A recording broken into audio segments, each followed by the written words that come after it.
నమస్తే. ఎన్నో ఆధ్యాత్మిక కార్యక్రమాలు నిరంతరం ఛానల్‌లో ప్రసారం అవుతూనే ఉంటాయి. మీ అందరి ఆదరాభిమానాలతో చాలా మంచి మంచి కార్యక్రమాలు చేసే ప్రయత్నం చేస్తున్నాం. అందులో భాగంగానే ఉపనిషత్తులకి సంబంధించి సవివరంగా మనకి అర్థమయ్యే సరళమైన భాషలో చెప్తూ ఉన్నారు. మంచి ఆదరణ లభిస్తుంది.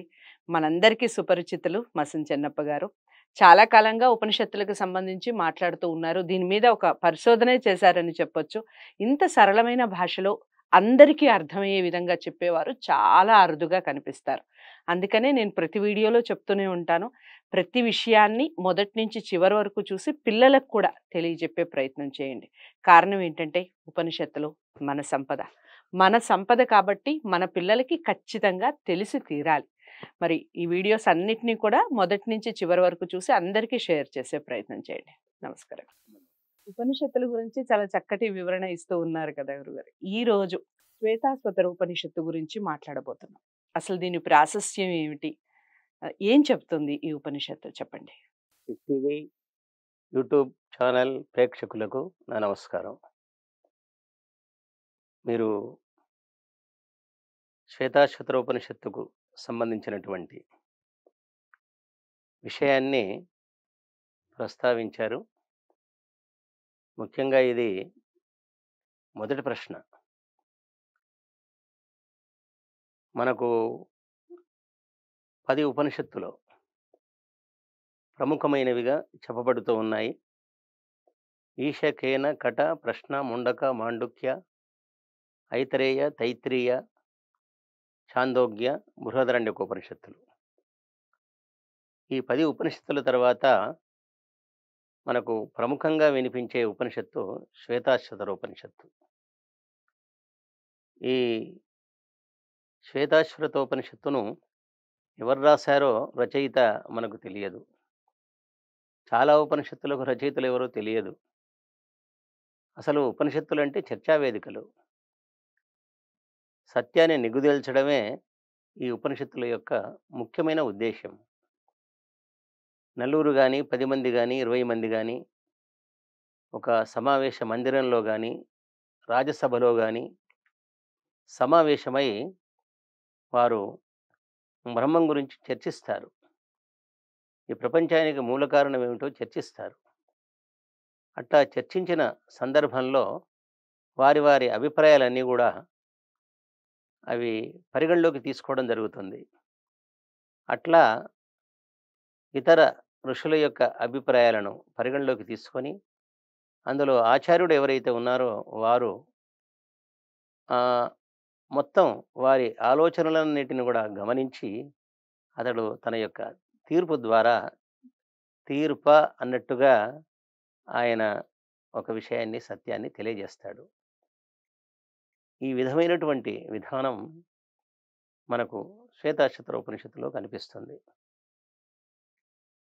శ్వేతాశ్వతరోపనిషత్తు యొక్క ప్రాశస్త్యం ఏమిటి అని మీరు అడిగారు. ఈ ఉపనిషత్తు కృష్ణ యజుర్వేదానికి సంబంధించింది. యజుర్వేదం మనకు 2 పేర్లతో మనకు లభ్యమవుతుంది. ఒకటి శుక్ల యజుర్వేదం, 2 కృష్ణ యజుర్వేదం.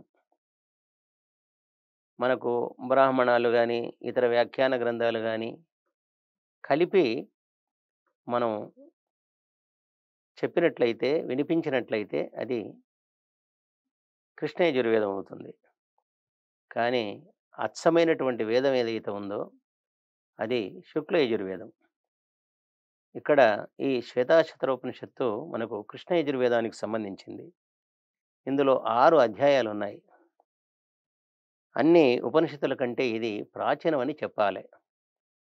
అంటే ఈశావాస్యోపనిషత్తు తర్వాత ప్రాచీనము అనదగినటువంటి ఉపనిషత్తు ఈ శ్వేతాశ్వతరోపనిషత్తు. ఇందులో మనకు యజుర్వేదం నుంచి గ్రహింపబడినటువంటి మంత్రాలు ఉన్నాయి. చాలా ఆశ్చర్యం మనకు. యోగ సంబంధమైనటువంటి మంత్రాలు ఉన్నాయి. ఈశ్వర సంబంధమైనటువంటి మంత్రాలు ఉన్నాయి. జీవ సంబంధమైనటువంటి మంత్రాలు యథాతథంగా ఇందులో గ్రహింపబడినాయి. ఇది ఈ ఉపనిషత్తు యొక్క ప్రాశస్త్యం అని చెప్పవచ్చు. తర్వాత ఇందులో 3 తత్వాల యొక్క ప్రస్తావన ఉంది. ప్రకృతి, జీవేశ్వరుడు. ఇవి 3 తత్వాలు 4 వేదాల్లో ప్రతిబింబించడమే గాదు ప్రతిపాదింపబడినవి. కాబట్టి ఈ 3 తత్వాలకు సంబంధించినటువంటి సమాలోచన ఈ శ్వేతాశ్వతరోపనిషత్తులో కనిపిస్తుంది మనకు. తర్వాత మనకు ఈ 3 తత్వాలను వివరిస్తూనే ముఖ్యంగా ఈ ప్రపంచానికి ఉపాదాన కారణం పరమాత్మనా? లేకపోతే ప్రకృతా?